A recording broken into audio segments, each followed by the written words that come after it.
임대차 계약에서 발생하는 분쟁이라고 하면 어떤 것이 대표적으로 떠오르시나요? 월세를 안 내는 거 아닐까요? 이러한 분쟁이 발생하면 임대인 입장에서는 계약 해지를 통보하고 명도 소송을 할 수밖에 없는데 임대인에게는 시간적 경제적으로 부담이 되고 속이 터지는 상황이 될 수가 있습니다. 이렇게 장래에 발생할 문제에 대비한 것이 재소전 화해입니다.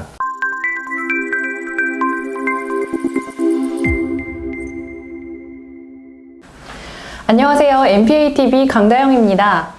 외경부동산 사업단 법률자문위원 현창수 변호사님 모셨습니다. 안녕하세요. 네, 안녕하세요. 네, 오늘은 재소전 화해에 대해서 이야기 나눠보는 시간 가져보겠습니다. 변호사님, 임대차 계약을 할 때 그 재소전 화해를 신청한다는 말을 많이 들었었는데 그게 어떤 건가요? 일반적으로 민사 분쟁이 소송으로 발전하는 것을 막기 위해 가지고 소재기 전에 지방법원 단독 판사 앞에서 화해를 성립시키는 절차를 의미합니다. 임대차 계약에서 재소전 화해가 많이 이용되는 이유가 있을까요? 그 이유를 말씀드리기 전에 한번 질문 드리겠습니다. 임대차 계약에서 발생하는 분쟁이라고 하면 어떤 것이 대표적으로 떠오르시나요? 월세를 안 내는 거 아닐까요? 네, 맞습니다. 월세 미지급뿐만 아니라 또 대표적인 분쟁으로는 차임 연체 아까 말씀드린 그리고 임대인의 동의 없는 불법 전대 그리고 계약 기간 종료 후 불법 점유 등이 있습니다. 이러한 분쟁이 발생하면 임대인 입장에서는 계약 해지를 통보하고 명도 소송을 할 수밖에 없는데 임차인이 시간을 끌거나 그리고 불복해가지고 2심, 3심까지 가다 보면 임대인에게는 시간적 경제적으로 부담이 되고 속이 터지는 상황이 될 수가 있습니다. 이렇게 장래에 발생할 문제에 대비한 것이 재소전 화해입니다. 재소전 화해 취지는 민사 분쟁 해결이 목적이지만 실제로는 당사자 간에 성립된 계약 내용을 법원의 조서에 기재해서 공중의 효과를 얻음과 동시에 집행 권한을 얻고자 하는 목적으로 많이 이용하게 됩니다. 네, 그러면 재소전 화해는 어떤 내용이 들어가는지요? 재소전 화해 신청서에 어떤 내용이 들어가는지를 물으신 거죠? 네. 재소전 화해 신청서에는 명도의 시기, 그리고 명도 방법, 그리고 위약금, 강제집행 비용, 손해배상, 그리고 보증금의 지급 등이 포함되게 됩니다. 네. 그러면 무허가 건물 같은 경우에는 재소전 화해가 가능한가요? 안 될 거라고 생각하실 수도 있지만 무허가 건물이라도 재소전 화해 성립은 가능합니다. 그러면 재개발이 예정되어 있는 경우에 그 재개발일이 특정하기가 어렵잖아요. 그럴 경우에 임차인이 건물을 인도해줘야 되는 날을 특정하기가 좀 어려울 것 같은데 어떻게 신청해야 되나요? 이런 경우에는 임대차 계약서에 본 건물은 재개발 예정이고 재개발 시 임차인은 건물을 임대인에게 인도하기로 한다는 내용을 넣고 이러한 내용을 재소전 화해 신청서에 기재하면 됩니다. 네. 그러면 재소전 화해는 어떻게 신청하나요? 보통 신청 취지, 신청 원인과 다투는 사정을 재소전 화해 신청서에 작성하시고 임대차 계약서 사본 등을 첨부해 가지고 임대차 계약 당사자 주소지 관할 법원에 제출하면 됩니다. 실무상으로는 보통 당사자의 반환 합의가 되어 있는 게 보통입니다.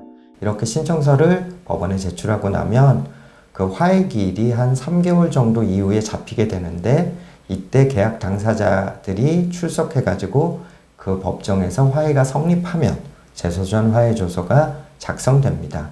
이렇게 작성된 재소전 화해 조서는 승소 확정 판결과 동일한 효력이 있습니다. 근데 이렇게 신청을 했더라도 상대방이 출석하지 않는 등 불응할 경우에는 이런 재소전 화해가 성립되지는 않습니다. 그러면 임대인, 임차인 모두 출석을 해야 되나요? 네, 임대인과 임차인 모두 원칙적으로는 출석을 해야 되는데 변호인을 양쪽 다 선임을 했다라면 출석할 필요는 없습니다.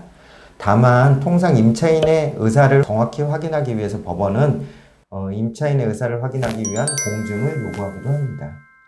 네, 재소전 화해의 가장 큰 장점이 어떤 건가요? 가장 큰 장점이라면 신속하게 강제 집행을 할 수 있다는 점입니다.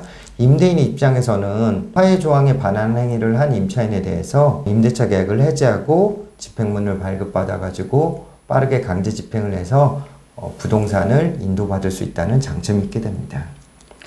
그러면 강제 집행을 할 수 있다는 점에서 공증과 비슷해 보이는데 그 차이점이 어떤 게 있나요? 공증은 많이 들어보셨지만 이 경우에는 금전 지급을 목적으로 하는 채권 채무만 강제 집행을 할 수 있습니다. 반면 재소전 화해는 채권 채무 내용을 불문하고, 즉 금전 지급이 아닌 이런 명도 내용이더라도 상대방에 대해서 소송 없이 즉시 강제 집행을 할 수 있다는 차이점이 있습니다.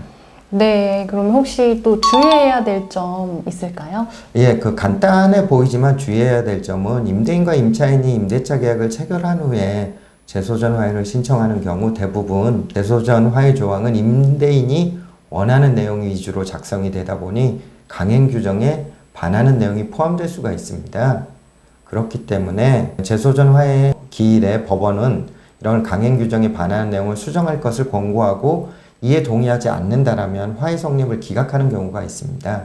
예를 들어 월세 납입 지연 시 법에서 정한 이자율을 초과하는 이자를 요구하거나, 그리고 상가 건물임에도 불구하고 임차인이 이기의 차임을 연체하는 경우 해지할 수 있고, 그 경우 즉시 임대인에게 건물을 명도해야 된다는 화해 조항이 기재되었다면 이 내용은 강행 규정 위반이기 때문에 조서가 성립하지 않습니다. 그렇기 때문에 화해 조항을 작성함에 있어서 임대인분들도 강행 규정에 위반되는 내용은 빼고 법에 맞도록 수정해서 작성하는 게 맞을 것입니다.